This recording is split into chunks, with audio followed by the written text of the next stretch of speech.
నమస్కారం గురువుగారు. నమస్కారం, చెప్పమ్మా. గురువుగారు, మహాశివరాత్రి రోజు శివలింగానికి అన్నాభిషేకం చేస్తే 100 జన్మల పుణ్యం వస్తుందంటారు, నిజమేనంటారా గురువుగారు? అన్నాభిషేకం కంటే పండ్లు పలహారాల అభిషేకం, తర్వాత పంచామృతంతో అభిషేకం ఎందుకు చేయకూడదు?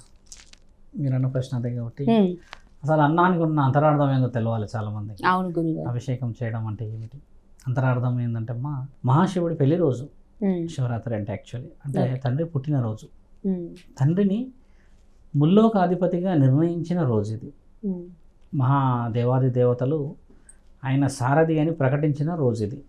కాబట్టి మహాశివరాత్రి గురించి కొంచెం వెనక్కి వెళ్ళి చూస్తే, ఒక శివుడి యొక్క శాపానికి మనము అంటే తండ్రి శాపం కూడా మనం ఇది వివరంగా పాటిస్తున్నాం. ఏ విధంగా పాటిస్తున్నారు? ఒక భిక్షాటకుడు ఆకలితో వచ్చింది ఎక్కడికి? పెళ్లికి. పెళ్లిలో అన్ని భోజనాలు వండుతారు, అన్ని రకాలు వండుతారు కదమ్మా.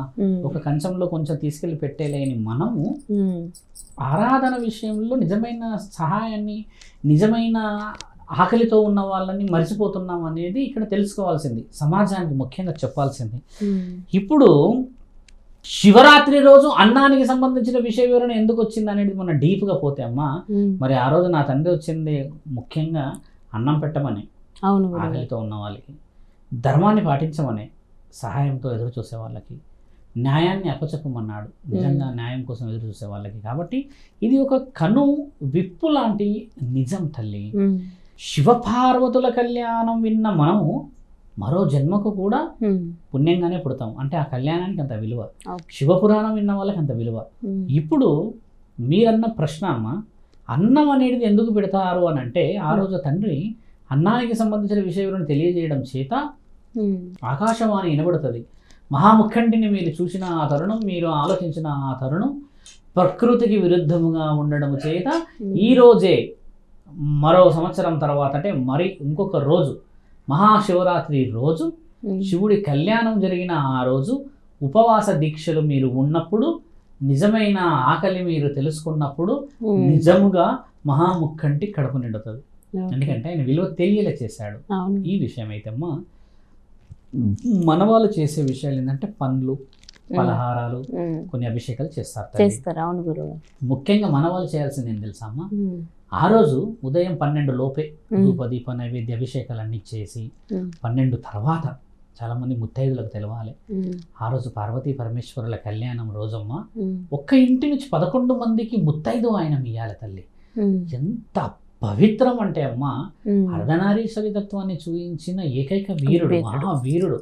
అలాంటి రోజు నా తల్లి గౌరమ్మని మనం ఇంటికి పిలిచి ఆ గౌరీ మాతకు సంబంధించిన ఒక చిన్న వ్రత సంకల్పం పెట్టి, వచ్చిన వాళ్ళకి కాళ్ళకి పసుపు పెట్టి, వాళ్ళ చేతుల ద్వారా మన చేతుల ద్వారా ఆశీర్వాద బలం తీసుకొని, అక్షంత బలాలు పార్వతీ పరమేశ్వరుల ముందు ఆ మామిడి తోరణాలు పెట్టి, ఇంట్లో ఉన్న ధూపదీప నైవేద్యం అందరూ ఆశీర్వాదం తీసుకున్నప్పుడు, మరి తండ్రి ఆయన పెళ్లి రోజు కాకపోతే ఇంకే రోజు మనకు వరాలిస్తాడు. ఆయన మెచ్చుకున్న రోజు అది, ఆయన నచ్చుకున్న రోజు. కాబట్టి గౌరమ్మని పిలిచే తరుణం చాలా ముఖ్యమైనది. మేమైతే మాకు తెలిసిన చాలా మంది భక్తులు, నా భక్తులు అదే చేస్తారు. 21 మందికి ఇస్తారు, 50 మందికి ఇస్తారు. వాయనం అనగానే మనం పెద్దగా ఉండాల్సిన అవసరం లేదు తల్లి. ఒకరు పెట్టుకొని ఒక అట్టిపండు పెట్టి, తమలపాకు పెట్టి, పసుపు కుంకుమ పెట్టి ఇచ్చి మాకు ఉచిత మా వాయనం ఆ కాళ్ళకి పెట్టి ఆ పసుపు నిజంగా గౌరమ్మకి స్వీకరణ ఇచ్చినట్టే. శివ కళ్యాణం అనేది ఇతిహాస తాళపత్ర పురాణ గ్రంథాల్లోనే వైవిధ్యమైన జీవన రేఖ. అలాంటి రోజు మనందరం అలా చేయడం చేత ఒక పుణ్యం వస్తుంది. మళ్ళీ ఇక్కడ ఉపవాస దీక్షలు ఎలా తీయాలి? చాలామంది గుడికి వెళ్ళి తీస్తారు, కొంతమంది రాత్రంతా జాగారాలు చేస్తారు కదా. ఉపవాస దీక్షలు 4 తర్వాత ఎప్పుడైనా తీసే అధికారం ఉంది తల్లి. మనం పోయి తీసేసుకుంటాం. పండ్లే ఎందుకు తినాలి అనేది ఏంటంటే, మానవ శరీరంలో కొన్ని మనకు కావాల్సిన వివరణల కోసం అని, శక్తి కోసం అని మనం ఉపవాసం. పండ్లు పలహారాలు ఎందుకంటే తండ్రి అన్నం పెట్టలేకపోయిన ఆ పరిస్థితిలో ప్రకృతిని మనం స్వీకరిస్తున్నట్టు. అంటే పచ్చటి ఆకులు, తర్వాత పండ్లు పలహారాలు అన్నిటి ముఖ్యంగా చూస్తే శాకాహారానికి సంబంధించిన విషయం అంటే పుణ్యం. ఈ వివరణ కొంచెం డీప్గా వెళ్తే అమ్మ, తండ్రి మళ్ళీ వస్తాడేమో ఏ సమయంలో అయినా అని 12 గంటల వరకు జాగారం ఉంటారు. ఇది అక్కడ వివరణం. అంతేగాని కంటి మీద కొనుకు ఎందుకు పడద్దు అంటే, మరి కొనుకు పడితే పరమశివుడు వచ్చేస్తే. మీకు తెలుసా తల్లి, ఒక అమ్మ ఉన్నది విజయవాడలో. ఆవిడ ఏమంటదంటే అమ్మ, శివరాత్రి రోజు అంటే గత 25-30 సంవత్సరాల క్రితం చెప్పింది. ఆవిడకంట శివరాత్రి రోజు ఒక పెద్ద ఆయన భిక్షాటన అడిగి పోయిందంట, ఆయన ఇంతవరకు గడవడలేడట. మళ్ళీ 22 ఏళ్ళు అవుతుందంట. ఈ మధ్య సందర్భం ఆయన వచ్చిన ఆయనకు అన్నం పెట్టిందంట, వాళ్ళ అరుగు పైన కూర్చోబెట్టి ఆయన కొద్దిసేపు ఒరిగిందంట, నిద్రపోయిందంట, తర్వాత వెళ్ళిపోయిందంట. ఆయన వెళ్ళిన అడుగు కూడా కనబడలేదంట అమ్మ. అంటే ఆయన చెప్పినప్పుడు కూడా ఎంత బలం అనిపించిందంటే ఇతిహాసాలన్నీ రుజువు చేయబడ్డాయి కదా. ఎక్కడో పుణ్యవతులకి, ఎక్కడో పుణ్యం చేసిన మనుషులకి తండ్రి దర్శనం ఇస్తున్నాడు అనేది నిజం.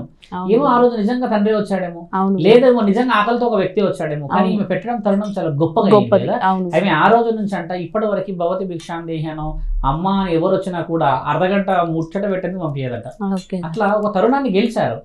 ఒక పొద్దులో కూడా మన వాళ్ళు చేయాల్సింది ఏంటంటే తల్లి, రుద్రాక్షలు చేతిలో పెట్టుకొని శివుడి పాటలు, చాలా వైవిధ్యమైన పాటలు వినాలి. అంటే ఓ మోగే డీజేలు కాదు, ధర్మమైన ఒక సందేహాలు వినేలం. గురువులు చూడండి, ఈ మధ్య కాలంలో శివుడి కళ్యాణం చేస్తూ పురాణాలు చెప్పేవాళ్ళు ఉన్నారు. ఇప్పుడు ఊర్లో ప్రతి గుడిలో చూడండి శివ కళ్యాణం జరుగుతుంది. ఈ ముసలి వాళ్ళు పెద్దవాళ్ళే పోవాలన్నా, కుటుంబం అంతా పోకూడదు? పోవచ్చుగా. ఎందుకు పోరు తల్లి? పోయేది ఎవరు తెలుసా అమ్మ? ఈ పెళ్ళి అయినాక ముత్తైదులు ఉన్న వాళ్ళు, కొంచెం వయసు పడ్డ వాళ్ళే వెళ్తారు. మళ్ళీ పురుషులు కూడా వెళ్ళారు. ఈ మిగతా వాళ్ళందరూ షటిల్స్ ఆడతారు, వీధిలో క్యారమ్స్ ఆడతారు. ఇవన్నీ చేయడం ఎందుకు తల్లి? పుణ్యం అనేది పరమాత్ముడు అంత వివరంగా చెప్తే, పండగ రోజన్నా నువ్వు తండ్రి గుడికి వెళ్ళి ఒక పురాణం, శివ పురాణం విని చాలా బాగా చెప్పేవాళ్ళు చాలా మంది ఉన్నారు. మేము చెప్తాం అమ్మ శివ పురాణం చెప్పడం ఎంత గొప్ప. ఇప్పుడు చూడండి, నేను శివపురాణం గురించే చెప్పుకొచ్చా. ఇలాంటి వీడియోస్ నాలాంటి వాళ్ళు గురువులు చాలా మంది వచ్చారమ్మా. నేనంటే శివభక్తుని కాబట్టి శివుడి గురించి వివరంగా చెప్తా. చాలా మంది బ్రాహ్మణులు, పీఠాధిపతులు ఎందరో వచ్చారు కదా, వీళ్ళందరికీ పెట్టుకొని ఒక నియమం లాగా వినాలంట. నేను ఆ నియమం లాగా విన్నప్పుడు ఏమైందంటే తల్లి, భక్తి ఏదో విధంగా తండ్రిని చేరాలి.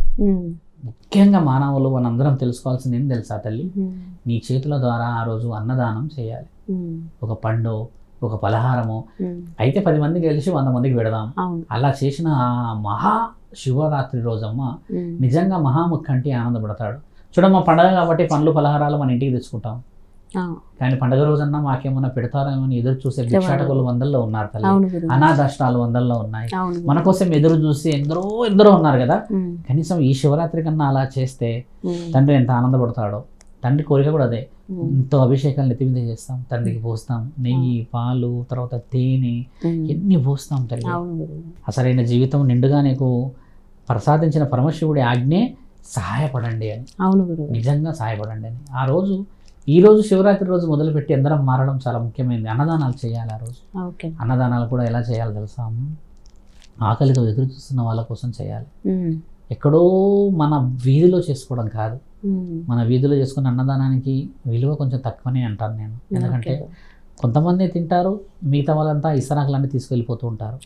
కానీ ఒక్క ఇస్తరాకన్నా మా కడుపుకు రాదా అని ఎదురు చూసే ఎందరో భాగ్యులు రోడ్డు పైన ఉన్నారు తల్లి. వాళ్ళందరి దాకా తీసుకెళ్తే నిజంగా ఆకలితో ఉన్నవాడు తింటూ ఉంటే అమ్మ పక్కన పరమశివుడు నవ్వుతూ ఉంటాడు. అది కాదా భక్తి, అది కాదా నేను కోరుకున్న మనస్సాక్షి, అది కాదా నా పార్వతిని నిన్ను తెచ్చుకున్న మహారాత్రి, అది కాదా నేను పుట్టిన ఈ శివరాత్రి, ఇదే కదా నా పెళ్లి రోజు మహాశివరాత్రి అని చెప్పి ఆ రోజు రావాలి. అంతేకాని హంగు ఆర్భాటంలో భక్తి లేదు తల్లి. భక్తి నిజమైన ఆకలిలో ఉంది. భక్తి నిజంగా ఎదురు చూసే ఆ చూపుల్లో ఉంది. ఈరోజు ఎంతమంది వెళ్తాం మనం చెప్పండి? చుట్టాల దగ్గరికి తక్కువగా వెళ్తాం. మన కోసమే ఎదురు చూసే కొన్ని కడపలకు వెళ్ళాలి. అది కదా మా పుణ్యం. అందరం కలిసి ముత్తైదు వాయనాలు తీసుకోవాలి. ఈసారి అందరికి ఆకలి ఒక్కరికొక్కరు చేసిన చాలు తల్లి. ఓ నువ్వు కుబేరంలాగా 4-5 ఎద్దుల బండ్లు తీసుకొని రావాల్సిన అవసరం లేదు. ఉన్న 10 రూపాయలు ఓ పండు తీసుకొచ్చినా అదే మహాపుణ్యం. పుణ్యం కొద్దే జీవితం తల్లి. శివుడు అలా నిర్ణయం ఎందుకు తీసుకొచ్చాడో చూసారా? ఆకలి విలువ దీంట్లో ఎంత శాస్త్రం దాగుంది. మన వాళ్ళు సైంటిఫిక్ కూడా ఏం రుజువు చేశారు? ఈ ఒక్క రోజన్న ఆకలితో ఉంటే ఎన్నో మైక్రాన్స్ మన దగ్గర డిజైర్ అంటే బర్న్ అయ్యి మనకి ఎనర్జీ వస్తుందని కూడా రుజువు చేశారు. 2 విధాలుగా ఉపయోగం తల్లి. ఇదమ్మా మహాశివరాత్రి నువ్వు అన్న మహావివరణ. ఓకే గురువు గారు, మాకు తెలియని ఎన్నో సందేహాలని చాలా చక్కగా వివరించారు. ధన్యవాదాలు గురువు గారు. నమస్కారం తల్లి.